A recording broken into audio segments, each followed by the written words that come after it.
স্ত্রীকে বুকে জড়িয়ে ঘুমালে একজন স্বামী সায়েন্টিফিক 4টি উপকার পায়। বিশেষ করে স্বামীরা দেখা যাচ্ছে স্ত্রীকে অনেকেই মহব্বত করে, আবার অনেকে দেখা যাচ্ছে যে বিয়ের 1 বছর 2 বছর পরে আর স্ত্রীকে মহব্বত করতে চায় না। অফিস থেকে আসে, দুইজন ফোন নিয়ে পড়ে থাকে, স্ত্রীকে মহব্বত করে না। মনে রাখবেন, এরকম করলে কিন্তু আপনি আপনার সংসারে কখনো শান্তি পাবেন না। স্ত্রী হচ্ছে মহব্বতের জিনিস।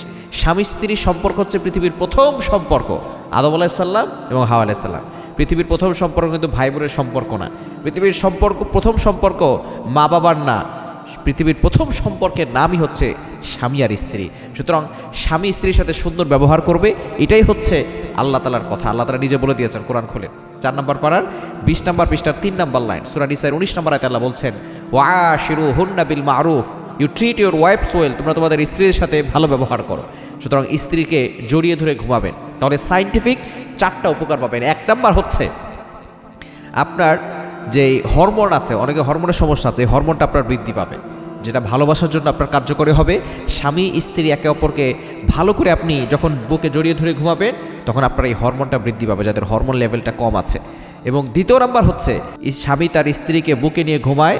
2 নম্বর সায়েন্টিফিক যে উপকার, সেটা হচ্ছে তার হার্ট কখনো ব্লক পড়বে না, অর্থাৎ সে তার হার্ট স্ট্রোক করবে না, হার্ট অ্যাটাক করবে না, সে সুস্থ থাকতে পারবে, তার হার্ট ভালো থাকবে।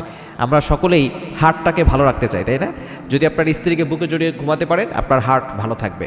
এবং 3 নম্বর হচ্ছে আপনার ব্লাড প্রেশার নিয়ন্ত্রণে থাকবে, ব্লাড প্রেশার হবে না। দেখবেন অনেকের ব্লাড প্রেশার হয়ে যায়, বড় ধরনের সমস্যা হয়ে যায়। যদি আপনার স্ত্রীকে বুকে জড়িয়ে ঘুমাতে পারেন, দেখবেন আপনার ব্লাড প্রেশার হবে না। এবং 4 নম্বর হচ্ছে আপনি সুস্থ থাকতে পারবেন, আপনি অসুস্থ কম হবেন।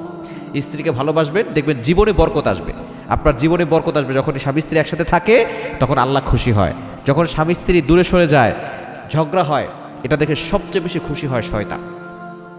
শয়তান স্বামী স্ত্রীর ভিতরে ঝগড়া ফাসাদ সৃষ্টি করে দেয়। এই জন্য শয়তানকে খুশি না করে আপনি আল্লাহকে খুশি করবেন। স্বামী স্ত্রীর অধিকারগুলো আদায় করবে, স্ত্রী তার দায়িত্বগুলো পালন করবে, তাহলে এই সংসারে সুখ আসবে, শান্তি আসবে।